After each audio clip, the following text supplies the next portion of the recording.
pananampalataya ay pagtitiwala na mangyayari ang ating mga inaasahan. Ang mga bagay na inaasahan natin ay katiyakan tungkol sa mga bagay na hindi nakikita. Sa pananampalataya ay natatalastas natin na ang sanlibutan ay natatag sa pamagitan ng salita ng Diyos. Ano pat ang nakikita ay hindi ginawa sa mga bagay na nakikita. Nagsisilakad kami sa pamagitan ng pananampalataya, hindi sa pamagitan ng paningin, sapagkat ang mga bagay na nakikita ay may katapusan.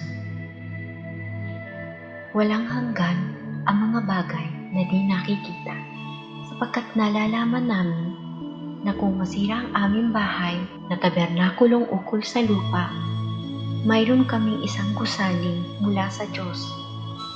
Bahay na hindi gawa ng mga kamay, walang hanggan sa sangkalangitan.